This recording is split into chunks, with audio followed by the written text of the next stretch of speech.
हाय viewers, आज आपण बनवणार आहोत मक्याच्या पोह्यांचा चिवडा। त्यासाठी मी इथे घेतलेले आहेत मका पोहे। बघू शकता तुम्ही इथे मी 3 पावशर मका पोहे घेतलेले आहेत। हे 3 पावशर आहेत, तुम्ही बघू शकता पॅकेट। हे वजनी 3 पावशर आहेत। ह्याचा अगदी डब्बाभर चिवडा होतो, कारण हे फुलतात, खूप छान फुलतात आणि मोठे होतात, साईजने डबल होतात। त्यामुळे तुम्ही अर्धा किलो जरी घेतले तरी डब्बाभर चिवडा बनेल। तर इथे मी 3 पावशर घेतलेले आहेत, कारण आमच्या घरी हा चिवडा सगळ्यांना खूप आवडतो। हे मी पिशवीत ठेवलेले आहेत, ह्याचं कारण असं आहे की तळण्यासाठी सोपं पडतं, थोडं थोडं घेऊन लगेचच टाकता येतं। आता मी साहित्य आहे 125 ग्राम, म्हणजे अर्धा पावशर खोबरं सुक्कं, जे मी स्लाइस करून घेतलेले। जे आपण वेफर्स करतो ना, त्या किसनीने मी हे स्लाइस करून घेतलेलं आहे। 1 वाटी कढीपत्ता, 50 ग्राम मनुका, 50 ग्राम काजू, 50 ग्राम बदाम। हे आहेत 125 ग्राम शेंगदाणे, म्हणजे अर्धा पावशर मी शेंगदाणे घेतलेत, अर्धा पावशर सुकं खोबरं आणि अर्धा पावशर डाळवं। हे तुम्ही तुमच्या आवडीप्रमाणे प्रमाण कमी जास्त तुम्हाला जसं आवडेल तसं घेऊ शकता।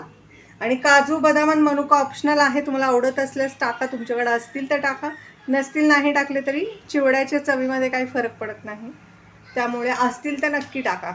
आता आपण हे सगळे आयटम फ्राय करून घेणार आहे, पण सगळ्यात आधी आपण जे आपले पोहे आहेत मक्याचे, हे मका पोहे, ते आपण सगळ्यात आधी फ्राय करणार। एक गोष्ट लक्षात ठेवा, तुम्ही जर तेल ठेवलेलं असेल तर तुम्ही हाय फ्लेमवरती हे तळायचं आहे। जर तुम्ही लो किंवा मीडियम फ्लेम केली तर हे पोहे तळले जात नाही, कारण हे खूप कडक असतात। तर हाय फ्लेमवर तळायचे आहेत, व्यवस्थित तळले जातात आणि तेल पण पियत नाही। जर तुम्ही लो फ्लेम किंवा मीडियम केली तर तेल पितात हे पोहे आणि कडक होतात, हलके फुलके राहत नाहीत, त्यामुळे हे हाय फ्लेमवर तळायचे आहे। चला, आपलं तेल तापलेलं आहे, आता आपण तळून घेऊया।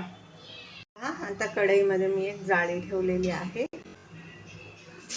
गॅसची फ्लेम जी आहे ती मी हाय ठेवलेली आहे। हाय फ्लेमवरती लगेचच पोहे तळले जातात। हे पहा,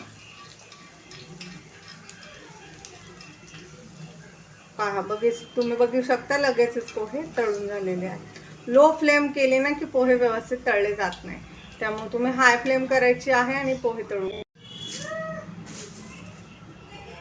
थोडे थोडे पोहे जाळीमध्ये टाकायचे आहेत आणि फ्राय करून घ्यायचे आहेत। हे पहा, काय होतं, काढण्यास सोपे पडतात जाळीमध्ये घेतल्यामुळे, आणि तेल देखील खराब होत नाही। बऱ्याच वेळा चुरा राहतो तर मग तेल खराब होतं। असं फक्त गोल गोल आपल्याला फिरवायचं आहे। आणि आता आपले पोहे छान असे तळून झालेले आहेत। जास्त वेळ लागत नाही हे पोहे तळायला, मक्याचे लगेचच तळून होतात। आता मी सगळे पोहे तळून घेते आणि मग तुम्हाला दाखवते। हा व्ह्यूअर्स, आता आपले सगळे मक्याचे पोहे जे आहेत ते छान असे तळून झालेले आहेत, तुम्ही बघू शकता। आता आपण बाकीचे जे वस्तू आहेत, जिन्नस आहेत, ते तळून घ्यायचे आहेत। हे पहा, आता आपण जाळी ठेवलेली आहे। आता हे आहेत 50 ग्राम काजू आणि 50 ग्राम बदाम, हे आपण आता फ्राय करून घ्यायचे आहेत तेलावरती, आणि चिवड्यावरतीच काढून घ्यायचे आहेत। मी चिवड्याचं पातेलं बाजूलाच ठेवलेलं आहे। कधीही ना चिवडा वगैरे तळताना ना अशी खोलगटच कढई घ्यायची, ज्याच्यामुळे काय होतं ना, तेलमध्ये साठून राहतं आणि व्यवस्थित तळलं जातं। पसरट कढई घेतली ना, जिन्नस पदार्थ व्यवस्थित तळले जात नाही। हे पहा, काजूचा कलर बघा चेंज झालेला आहे, ह्याच्यापेक्षा जास्त हे फ्राय करायचे नाही आहेत, हे स्वतःच्या हीटमध्ये पण तळत राहतात। त्यामुळे हे आपण शेंगदाणे ॲड करायचे, शेंगदाणे पण आपण छान असे फ्राय करून घ्यायचे आहेत। हे पहा, शेंगदाणे पण छान असे फ्राय झालेले आहेत। शेंगदाणे पण आपल्याला बदामी कलरवर काढायचे, जास्त डार्क करायचे नाही आहेत, कारण ते स्वतःच्या हीटमध्ये तळले जातात। ह्याचं पण अगदी बदाम काजू सारखंच आहे। फुटाण्याची डाळ ही देखील फ्राय करून घ्यायची आहे। ही ऑलरेडी भाजलेली असते, जास्त वेळ लागत नाही हिला फ्राय करायला, पण फ्राय केली की एक क्रंच येतो तिच्यामध्ये छान असा, आणि टेस्टी लागते चिवड्यामध्ये खायला। अशी डाळ फ्राय झालेली आहे। आता आपण ही देखील चिवड्यावर काढून घेऊया, संपूर्ण तेल निथळून घ्या। फ्राय करूनच घालायचे मनुके देखील, टेस्ट पण छान येते मनुक्यांनी। मनुकेने छान असे गोल गरगरीत होतात बरं का फ्राय केल्यावरती, आणि खूप असे छान टम्म टम्म दिसतात. हे पहा, पूर्ण फुगू द्या सगळे मनुके, त्यानंतरच बाहेर काढा. हे पहा किती छान फुगलेले. आता आपण हे मस्तपैकी, आता आपण ह्याच्यामध्ये ॲड करायचं आहे कढीपत्ता. कढीपत्ता आपल्याला कुरकुरीत फ्राय करून घ्यायचा आहे. पूर्ण कुरकुरीत फ्राय होऊ द्या. असा फ्राय केल्यामुळे ह्याचा कलर पण छान राहतो, हिरवागार आणि कुरकुरीतही होतो हा. आता ह्याचं पूर्ण तेल निथळून आता हा आपण चिवड्यावरती काढून घेऊया. आपल्या ह्याच्यामध्ये खोबरं घालायचं आहे, कारण जाळी ठेवून आहे ना, खोबरं जे आहे ना ते तळता येत नाही, ते डायरेक्टच टाकावं लागतं, कारण मोठे मोठे स्लाइसेस आहेत हे, तर आपल्याला ना त्यासाठी गरज पडते या अशा झाऱ्याची. खोबरं आपल्याला जास्त डार्क करायचं नाही आहे, लाईट ब्राऊन व्हायला लागलं की लगेचच काढायचं आहे, कारण ह्याचं पण ना टेम्परेचर जेव्हा आपण तळून ह्याला बाहेर काढतो ना, हे स्वतःच्या हीटमध्ये. जास्त डार्क काढू नका, नाहीतर हे अजून काळपट दिसेल. बदामी कलरवरती हे काढून घ्यायचं आहे तुम्हाला, ज्याच्यामुळे ना छान असा क्रंच येतो चिवड्याला. त्यामुळे हे बदामी कलरवर काढणं खूप गरजेचं आहे. हे पहा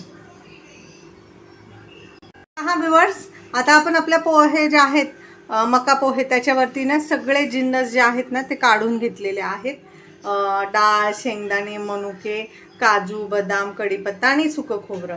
तर आता आपण ह्याला द्यायची आहे फोडणी, तडका, म्हणजे जिरी मोहरीचा. आणि मसाला मी फक्त मिरची पावडर वापरणार आहे. तुम्हाला जर धना पावडर, जिरा पावडर, हळदी, अजून पण काय वेगवेगळं मसाले ॲड करायचे असतात, गरम मसाला, तर तो तुम्ही ॲड करू शकता. पण हा जो चिवडा आहे ना, हा सिम्पलच खूप छान आणि टेस्टी लागतो.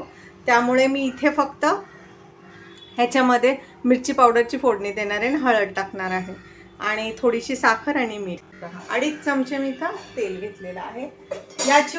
या फोडणीला ना जास्त तेलाची गरज नाही लागत, कारण सगळे जे मक्याच्या पोह्याच्या चिवड्यामध्ये पण पदार्थ टाकलेले आहेत, सगळे आपण ऑलरेडी डीप फ्रायच केलेले आहेत. हे पहा, इथे मी घेतली आहे 1 चमचा, मोठा चमचा भरून जिरी, 1 मोठा चमचा भरून मोहरी,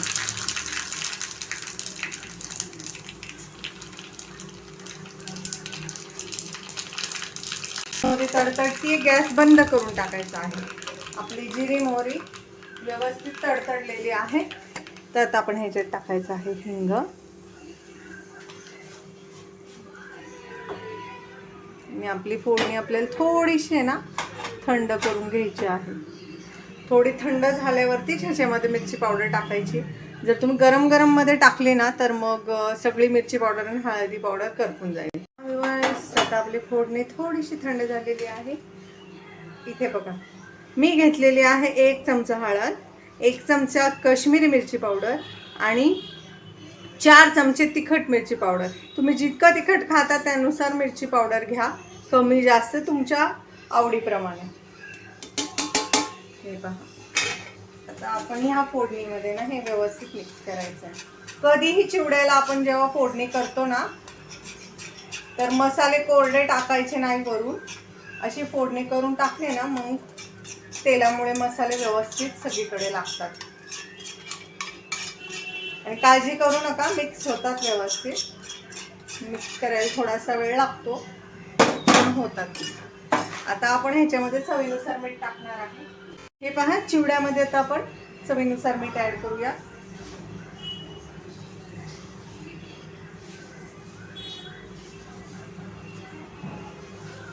मीठ ॲड केलेलं आहे मी. आता आपण सगळ्यात आधी ना मीठ ॲड केल्यानंतर चिवडा मिक्स करून घ्यायचा आहे. मसाला व्यवस्थित असा मिक्स करून घ्यायचा आहे. तुम्ही जर एकदा हा चिवडा बनवलात तर तुम्ही दरवर्षी हाच चिवडा बनवाल, हा इतका स्वादिष्ट होतो. आता हा चिवडा मी व्यवस्थित मिक्स करून मग तुम्हाला दाखवते. हे पाहता, आपला मसाला मिक्स झालेला आहे चिवड्यामध्ये. तर इथे मी 4 चमचे ना साखर घेतलेली आहे.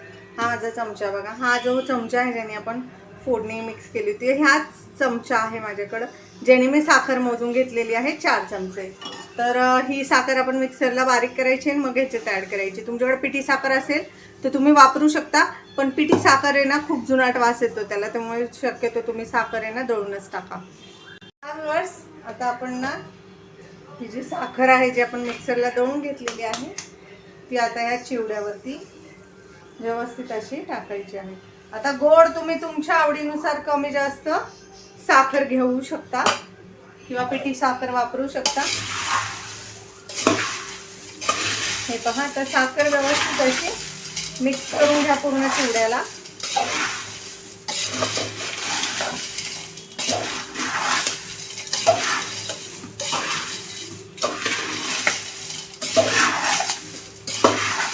हे पहा, साखर मिक्स केलेली आहे. कसा दिसतो आपला चिवडा, दिसतो ना एकदम टेस्टी टेस्टी यमी यमी.